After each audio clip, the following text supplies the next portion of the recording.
Hey, historians, it's Wednesday. It's Wellness Wednesday, and you know what that means, story time. But I need to be out of the building for a medical procedure on Wednesday, and I don't want to completely deprive you of your Wellness Wednesday experience. So here, I'm pre-recording story time. You best appreciate this because I miss not having this exchange with you guys. So today's book is by David McCullough. He is a gentleman from Pittsburgh. He's about 88 now. He's written many famous books, one on Truman, one on some people seeking the Ohio frontier that I read this year.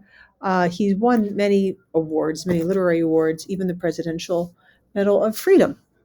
Anyway, so as we're discussing John Adams' presidency and the early presidencies, one of the topics we get into is the Alien and Sedition Acts.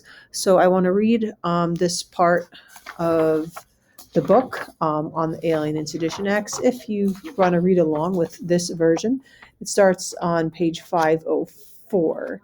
And I can't remember exactly what chapter it's about, but ask me and I can leave it to you. Okay, so it says, contrary to the expectations, and just so you know, I'm setting a timer, so it's still within 10 minutes. So, contrary to the expectations of nearly everyone, Adams did not ask for a declaration of war against France. Had he done so, the Congress would assuredly have obliged. Instead, they turned their attention to the enemies at home. Another Philadelphia summer has arrived, and this is an image from what's now like the State House, where they signed in, Independence Hall in Philadelphia at that time. The temperatures in the last week of June was in the 90s. The weather so hot and close, the flies so tormenting, Abigail wrote. She hardly had energy to move. Not a leaf stirs till 9 or 10 o'clock. It grows sickly, the city noisome. In 2 sweltering weeks, their popularity and confidence never higher, the Federalist majority in Congress passed into law extreme measures that Adams had not asked for or encouraged. But then neither did he oppose them, and their passage and his signature on them were to be rightly judged by history as the most reprehensible acts of his presidency. Still, the infamous Alien and Sedition Acts of 1798 must be seen in the context of the time, and the context was tumult and fear. Adams later spoke of the Alien Sedition Acts as war measures. It was how he saw them then, and how he chose to remember them. I knew there was not need enough of both, and therefore I consented to them, he would write in explanation long afterward, and at the time, the majority of Congress and most of the country were in agreement. There was rampant fear of the enemy within. French immigrants in America, according to the French consul in Philadelphia, by now numbered 25,000 or more. Many were aristocrats who had fled the terror, but the majority were refugees from the slave uprisings on the Caribbean island of San Domingo. In Philadelphia, a number of French newspapers had been established. Here's an example of information on one of them. There were French booksellers, French schools, French boarding houses, and French restaurants. The French, it seemed, were everywhere. And who was to measure the threat they posed in the event of war with France? In addition to the French, there were the wild Irish, refugees from the Irish Rebellion of 1798, who were thought to include dangerous radicals, and in any case, because of their anti-British sentiment, gladly joined ranks with the Republicans, right, so the opposite party of Adams. James Callender was sometimes cited as a prime example of this, apart from the fact that Callender was a Scot, so not Irish. Beyond that, the United States was at war, declared or not, and there were in fact numbers of enemy agents operating in the country. The Alien Acts included a Naturalization Act, which increased the required period of residence to qualify for citizenship from 5 to 14 years, and the Alien Act, which granted the president the legal right to expel any foreigner he considered dangerous. In the view of the vice president, the Alien Act was something worthy of the 9th century. Jefferson and others imagined a tempestuous John Adams expelling foreigners by the shipload. As it was, they need not have worried. Adams never invoked the law, and this despite the urging of Secretary of State Pickering, who did not indeed favor massive deportations. Of greater consequence was the Sedition Act, which made any false, scandalous, and malicious writing under the government, Congress, or the President, or any attempt to excite them, the hatred of the good people of the United States, or to stir up sedition, crimes punishable by fine and imprisonment. Though it was clearly a violation of the First Amendment to the Constitution guaranteeing freedom of speech, its Federalist proponents in Congress insisted, like Adams, that it was a war measure and an improvement on the existing common law, and the proof of the truth of the libel could be used as legitimate defense. Still, the real and obvious intent was to stifle the Republican press, and of those arrested and convicted under the law, nearly all were Republican editors.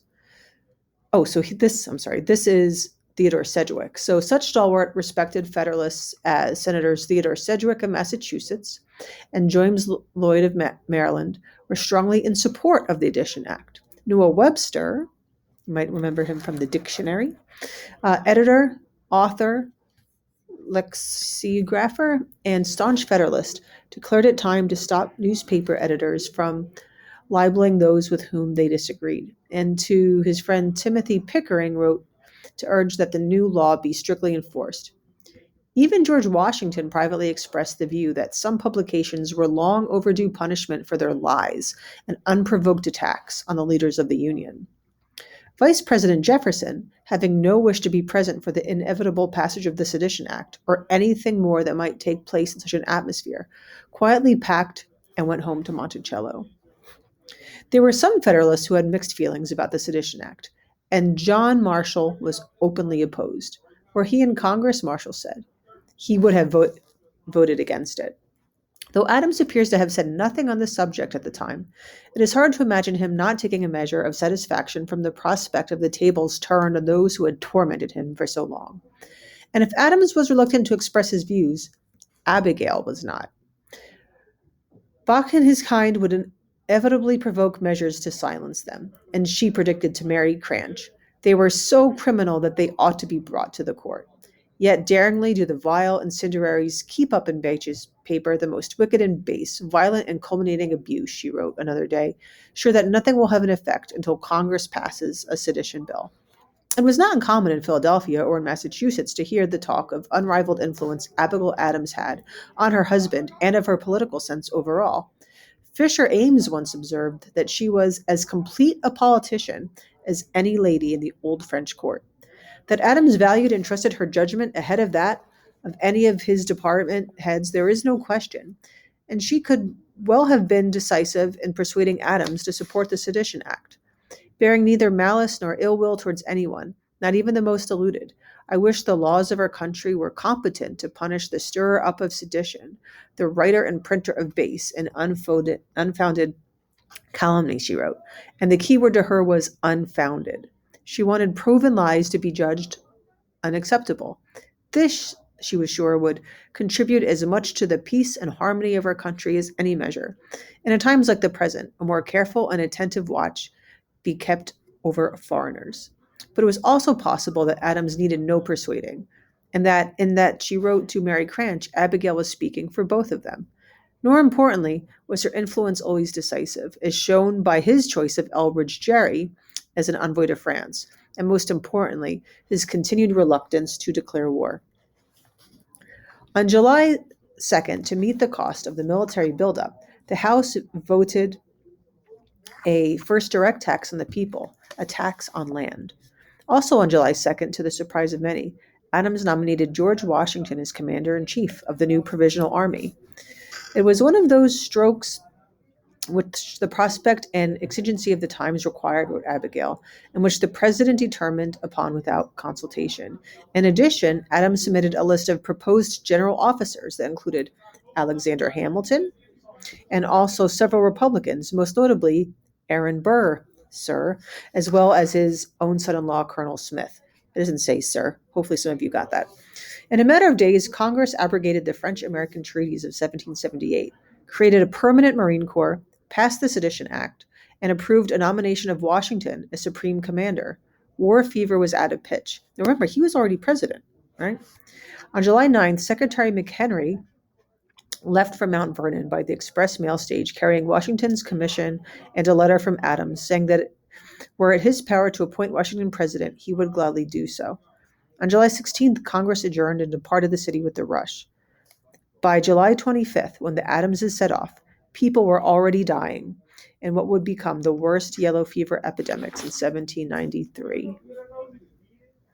And I'll leave it there. A little bit under 10 minutes, but a good place to pause. All right, so I look forward to seeing how you reflect on this, so we can talk about this soon. All right, keep learning, keep being healthy. See you soon.